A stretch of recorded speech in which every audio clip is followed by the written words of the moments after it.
আসসালামু আলাইকুম, আশা করি সবাই ভালো আছেন। আমার আজকের ভিডিও টপিকটা হচ্ছে আয়ারল্যান্ডে প্রথমবার বাড়ি কেনার জন্য যে বিভিন্ন প্রসেস রয়েছে তার সম্পূর্ণ গাইডলাইন আমি এই ভিডিওতে শেয়ার করব। আমার অনেক ফলোয়ারের প্রশ্ন যে আয়ারল্যান্ডে বাড়ি কিনবো নাকি ভাড়ায় থাকবো। আমার উত্তর হবে, আপনার যদি ফ্যামিলি থেকে চিলড্রেন থাকে এবং লং টাইম স্টে করার ইন্টেনশন থাকে, আই রিকমেন্ড বাড়ি কেনার জন্য। যেহেতু ভাড়া বাসায় থাকলে আপনার পেমেন্টটা তো চলে যায়, তাছাড়া আপনাকে বাসা চেঞ্জ করা একটা হেডেক থাকে, সো ওটা থেকে আপনি মুক্ত হতে পারবেন। সো আয়ারল্যান্ডে বাড়ি কেনার প্রক্রিয়াটা একটু জটিল, যেহেতু অনেক লিগাল সিস্টেম আছে যেগুলো সবাইকেই ফলো করতে হয়, কিন্তু কিছু সঠিক গাইডলাইন থাকলে কাজটা অনেক সহজ হয়ে যায়। আয়ারল্যান্ডে বাড়ি আপনারা কোন কোন উপায়ে কিনতে পারবেন?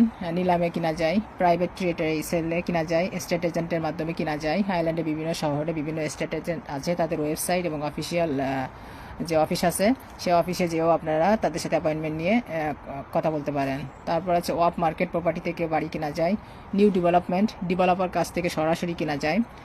তারপর যেটা করবেন সেটা হচ্ছে আপনাদের বাজেট ও মর্টগেজ প্রস্তুত করতে হবে। প্রথমেই নিজের বাজেট নির্ধারণ করুন, ব্যাংক বা লেন্ডারের কাছ থেকে অ্যাপ্রুভাল ইন প্রিন্সিপাল নিলেই আপনি বুঝতে পারবেন যে আপনি কত দামে বাড়ি কিনতে পারবেন। আর যদি ক্যাশ থাকে তাহলে তো কোনো সমস্যাই নাই। নেক্সট আছে প্রপার্টি খোঁজা শুরু করতে হবে। অনলাইনে প্রপার্টি খুঁজতে পারেন অথবা স্টেট এজেন্টের মাধ্যমে খোঁজ নিতে পারেন। অনলাইন প্রপার্টি যেমন ড্যাপ্ট, রেন্ট.আই, মাই হোম, এগুলো এই সমস্ত অফিসিয়াল সাইট দিয়ে আপনারা চেক করবেন।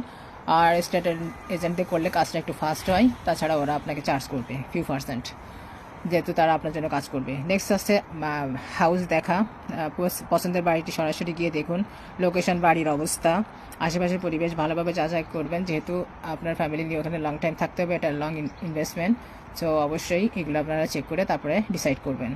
নেক্সট আসছে বাড়ি পছন্দ হলে আপনার বাজেট অনুযায়ী অফার করুন, দরদাম করবেন অবশ্যই, যেহেতু এটা স্বাভাবিক। নেক্সট আছে আপনার একজন সলিসিটার লাগবে আপনার আইনি কাগজপত্র যাচাই এবং চুক্তি সম্পন্ন করার জন্য। এটা একটা গুরুত্বপূর্ণ পার্ট বাড়ি কেনার। নেক্সট আছে সার্ভে, ইন্সপেকশন করা, বাড়ির অবস্থা, স্ট্রাকচার, প্লাম্বিং ইত্যাদি ঠিক আছে কিনা তা একজন সার্ভেয়ার দিয়ে পরীক্ষা করাতে হবে। লাস্টলি আপনি যখন সমস্ত কাগজপত্র সব কিছু ঠিক থাকবে তারপর আপনি কন্ট্রাক্ট সাইন করবেন। সাধারণত 10% ডিপোজিট দিতে হয়। ফাইনালি আপনি আপনার কি পেয়ে যাবেন, সমস্ত ডকুমেন্ট সব কিছু ওকে হয়ে আসলে তারপর আপনারা বাসা করতে পারবেন।